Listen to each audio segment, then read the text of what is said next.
മിക്ക ആൾക്കാരും വിചാരിക്കുന്നതെന്ന് പറഞ്ഞു കഴിഞ്ഞാൽ ഈ 1,00,000 രൂപ ഒരു എമൗണ്ട് ഉണ്ടാക്കിയെടുക്കുന്നത് പ്രത്യേകിച്ച് കേരളത്തിൽ ഒരു നോർമലായിട്ടുള്ള ജോലിയൊക്കെ ചെയ്യുന്നവർ അല്ലെങ്കിൽ ഒരു ഡേ ടു ഡേ ജോലിയൊക്കെ ചെയ്യുന്നവർക്ക് സംബന്ധിച്ച് ഇത് പറ്റത്തില്ല, നടക്കത്തില്ല, ഇത് പറ്റത്തില്ലെന്നാണ് എല്ലാവരും വിചാരിക്കുന്നത്. കാരണം ഞാൻ പഴയ പല വീഡിയോകളിലും ഈ 1,00,000 രൂപയുടെ കാര്യമൊക്കെ എടുത്തു പറയുന്നുണ്ട്. 1,00,000 രൂപ എന്ന് പറഞ്ഞു കഴിഞ്ഞാൽ 1,00,000 രൂപയെങ്കിലും നമുക്ക് ഉണ്ടാക്കിയെടുത്തു കഴിഞ്ഞാൽ നമുക്കതൊരു ഭയങ്കര ഒരു ആത്മവിശ്വാസമാണ്. 1,00,000 രൂപ എൻ്റെ കയ്യിലുണ്ടല്ലോ, എൻ്റെ ബാങ്കിൽ 1,00,000 രൂപയുണ്ടല്ലോ എന്ന്. പിന്നെ അതിനെ 1,00,000-ൽ നിന്ന് പിന്നെ നമുക്കൊരു 5,00,000-ത്തിലേക്ക് വളർത്താനോ അല്ലെങ്കിൽ അതിനെ അങ്ങോട്ട് 2,00,000-ത്തിലോട്ടാക്കാനൊക്കെ വലിയ പാടില്ല. മനസ്സിലായോ? അപ്പോൾ 1,00,000 എങ്കിലും ഇല്ലെങ്കിൽ എനിക്ക് എൻ്റെ ഒരു പൈസ പോലും ഇല്ലെന്നുള്ള ഒരു നമുക്കൊരു മനസ്സിലൊരു വിചാരം വരും. പക്ഷെ 1,00,000 ഉണ്ടെങ്കിൽ 1,00,000 ഉണ്ടല്ലോ, ഒരു ബാക്കപ്പ് നമുക്ക് 1,00,000 ഉണ്ട് എന്നുള്ളൊരു ആത്മവിശ്വാസവും ഒരു ധൈര്യവും ഒക്കെ വരും. അപ്പോൾ ഒരു സാധാ ഒരു ജോലി ചെയ്യുന്ന ഒരാൾ 1,00,000 രൂപ ഉണ്ടാക്കിയെടുക്കാൻ എന്ത് ചെയ്യണം എന്നാണ് ഇന്ന് പറയാൻ പോകുന്നത്. അതായത് ഒരു ഡെയിലി ജോബ് ചെയ്യുന്ന ഒരാൾ, ഒരു 800 രൂപയെങ്കിലും ദിവസവും മേടിക്കുന്ന ഒരാൾ. 800 രൂപ മേടിക്കുന്ന അനേകം പേരുണ്ട്. സാധാ ജോലി ചെയ്യുന്ന എല്ലാവർക്കും 800 രൂപ കിട്ടുന്നുണ്ട്. അപ്പം അവർക്ക് 1,00,000 രൂപ ഉണ്ടാക്കിയെടുക്കാൻ അവരുടെ ആ ഒരു 800 രൂപയിൽ നിന്ന് എടുക്കാനുള്ളൊരു സിമ്പിളായിട്ടുള്ളൊരു വഴിയാണ് പറഞ്ഞിരുന്നത്. ഇതൊരു ചലഞ്ചാണ്, 1 lakh ചലഞ്ച്. നിങ്ങൾക്ക് ഏറ്റെടുക്കാവുന്നതാണ്. ഓക്കെ, എൻ്റെ പേര് ഷിബു. ഞാൻ ഒരു ഫിനാൻഷ്യൽ എക്സ്പേർട്ട് ഒന്നുമല്ല. ഞാൻ എൻ്റെ ലൈഫിൽ നിന്നുള്ള അനുഭവത്തിൽ നിന്നും ഞാൻ ചെയ്ത പാഠങ്ങളിൽ നിന്നൊക്കെയാണ് ഞാൻ ഈ പറഞ്ഞു തരുന്നത്. പിന്നെ പലയിടത്തു നിന്നും പല സക്സസ്ഫുൾ ആയിട്ടുള്ളവരുടെ അവരുടെ ഇൻ്റർവ്യൂവിൽ നിന്ന് കണ്ടതും അവരുടെ ജീവിതത്തിൽ നിന്ന് പഠിച്ചെടുത്തതുമായിട്ടുള്ള കാര്യങ്ങളിൽ നിന്നാണ് ഞാൻ ഈ പറഞ്ഞു തരുന്നത്. അപ്പം നിങ്ങൾക്ക് ഇത്തരം വീഡിയോകൾ കാണുവാൻ താല്പര്യമുണ്ടെങ്കിൽ ചാനൽ സബ്സ്ക്രൈബ് ചെയ്യുക. അതായത് 800 രൂപ ഡെയിലി കിട്ടുന്ന ഒരാൾ 300 രൂപ മാത്രം നിങ്ങളുടെ ശമ്പളത്തിൽ നിന്ന് മാറ്റി വെച്ച് കഴിഞ്ഞാൽ നിങ്ങൾക്ക് ഒരു വർഷം കൊണ്ട് നിങ്ങൾക്ക് 1,00,000 രൂപ സിമ്പിളായിട്ട് ഉണ്ടാക്കിയെടുക്കാൻ പറ്റും. അതായത് 1,00,000-ന് മേളിലാകും. ഞാൻ റൗണ്ട് ചെയ്ത് 1,00,000 എന്നങ്ങ് പറഞ്ഞതേ ഉള്ളൂ. അപ്പം 300 രൂപ വെച്ച് നിങ്ങൾക്ക് പിടിക്കാൻ പറ്റിയാൽ മതി. വളരെ സിമ്പിളാണ്, സിമ്പിൾ മാത്തമാറ്റിക്സ് ആണ്. ഒരു വർഷം കൊണ്ട് 1,00,000 ആകുന്നതായിരിക്കും. അപ്പോൾ ഈ 300 രൂപ വെച്ച് എങ്ങനെ ഡെയിലി സേവ് ചെയ്യാമെന്ന്, അല്ലെങ്കിൽ 300 രൂപ വെച്ച് എങ്ങനെ ഇൻവെസ്റ്റ് ചെയ്യാമെന്ന് നമുക്ക് നോക്കാം. അതിന് സെക്കൻഡ് ജോബിന് വേറൊരു ജോലിക്ക് പോകേണ്ട ആവശ്യമൊന്നുമില്ല. കാരണം നിങ്ങൾ 800 രൂപയുള്ള ഒരാൾക്ക് ഈ 300 രൂപ വെച്ച് സേവ് ചെയ്യാൻ വേണ്ടിയിട്ട് നിങ്ങളുടെ എക്സ്പെൻസ് ഒന്ന് കട്ട് ചെയ്താൽ മാത്രം മതി. ആദ്യമായിട്ടെന്ന് പറഞ്ഞു കഴിഞ്ഞാൽ നമ്മുടെ കേരളത്തിൽ മിക്ക ആൾക്കാരും ലോട്ടറി എടുക്കുന്നവരാണ്. 300-400 രൂപയ്ക്ക് ലോട്ടറി എടുക്കുന്നവരെയൊക്കെ എനിക്കറിയാം ഓരോ ദിവസവും.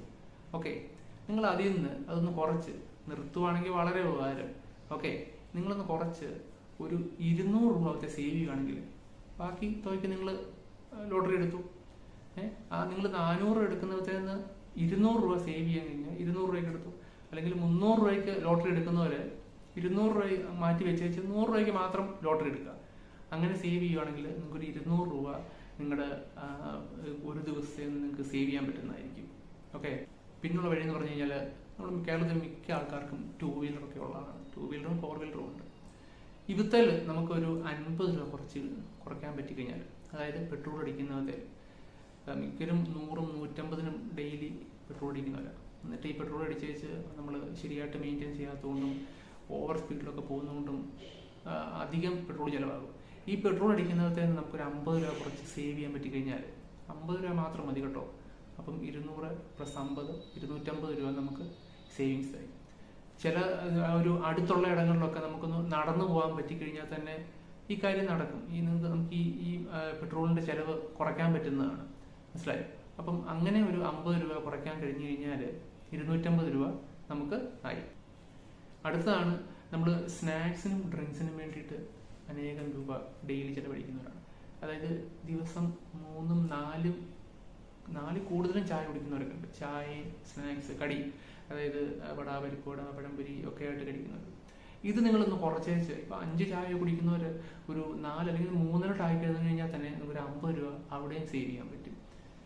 ഈ മദ്യപിക്കുന്നവരുടെ കാര്യം ഞാൻ പറയുന്നില്ല. മദ്യപിക്കുന്നവരും ഇതേപോലെ കുറച്ച് കഴിഞ്ഞാൽ ഇതിൽ കൂടുതൽ തുക നിങ്ങൾക്ക് സേവ് ചെയ്യാൻ പറ്റും. അപ്പം നിങ്ങൾക്ക് എവിടെയാണ് അൺനെസറി ആയിട്ട് നിങ്ങൾക്ക് അല്ലെങ്കിൽ കൂടുതലായിട്ട് പണം പോകുന്ന മേഖല എവിടെയാണെന്ന് നിങ്ങൾ കണ്ടെത്തി വെച്ച് അവിടെ കട്ട് ചെയ്ത് കഴിഞ്ഞ് കഴിഞ്ഞാൽ, ഇപ്പം തന്നെ നമ്മൾ പറഞ്ഞതിൽ 200, 50, 50 300 രൂപയായി.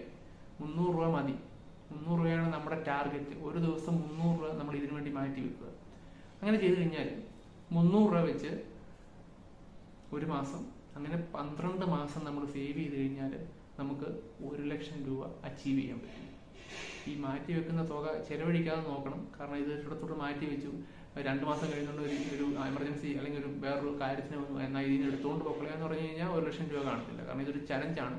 ഒന്നുകിൽ കുടുക്കയിലിട്ട് വെക്കുക, അല്ലെങ്കിൽ കുടുക്കയിലിട്ട് വെച്ച് മാസാമാസം ഇത് 1 മാസം കഴിയുന്ന ഉടനെ തുക എടുത്ത് നമ്മുടെ ബാങ്കിലോട്ട് മാറ്റിയിടുക. അപ്പം അവിടുന്ന് പിന്നെ എടുക്കാൻ പാടില്ല, വലിക്കാൻ ഡ്രോ ചെയ്യാൻ പാടില്ല.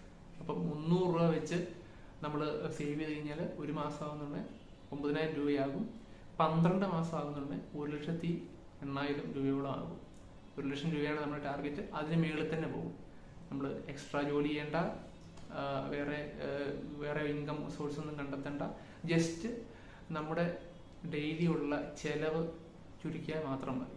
അതും അൺനെസറി ആയിട്ടുള്ള ചെലവുകളാണ് കേട്ടോ. ഇതൊന്നും ആവശ്യമുള്ള, ഞാൻ അരിയും പച്ചക്കറിയും മേടിക്കുന്ന കാര്യമൊന്നും കുറയ്ക്കണമെന്നും പറഞ്ഞിട്ടില്ല. ഇതൊക്കെ അൺനെസറി ആയിട്ടുള്ള പല കാര്യങ്ങളാണ്. ഇതിൽ തന്നെ കുറച്ച് കഴിഞ്ഞാൽ തന്നെ നിങ്ങൾക്ക് 1 ലക്ഷം രൂപ 1 വർഷം കഴിയുമ്പോൾ, അതായത് അടുത്ത വർഷം ആകുമ്പോഴത്തേക്ക് നിങ്ങളുടെ കയ്യിൽ 1 ലക്ഷം രൂപ ബാക്കപ്പായിട്ട് ഉണ്ടായിരിക്കണം. അപ്പം ബോണസ് ടിപ്പായിട്ട് പറയാനുള്ളത്, നമ്മൾ സേവ് ചെയ്യുന്ന മണി ഒന്നുകിൽ സേവിങ്സ് അക്കൗണ്ടിൽ വെക്കുക, അല്ലെങ്കിൽ RD റിക്കറന്റ് ഡെപ്പോസിറ്റിൽ ഇട്ട് വെക്കുക. നമുക്ക് നമ്മുടെ മണി വളരുന്ന കാണുമ്പോൾ തന്നെ നമ്മളൊരു മോട്ടിവേഷൻ നമുക്കുണ്ടാകും. യെസ്, അപ്പോൾ നോർമൽ സാലറി ഉള്ള കേരളത്തിലുള്ള ഒരാൾക്കും 1 ലക്ഷം രൂപ അവർക്ക് ഉണ്ടാക്കിയെടുക്കാൻ കഴിയും. കൂടുതൽ അധ്വാനിച്ചിട്ടോ അല്ലെങ്കിൽ കൂടുതൽ ഏൺ ചെയ്തിട്ടോ അല്ല, സ്മാർട്ടായിട്ട് സ്പെൻഡ് ചെയ്തിട്ട്, അതായത് സ്പെൻഡിങ് സ്മാർട്ടായിക്കൊണ്ട് അതിൽ സേവ് ചെയ്തുകൊണ്ട് 1 ലക്ഷം രൂപ ഈസി ആയിട്ട് ഉണ്ടാക്കിയെടുക്കാം.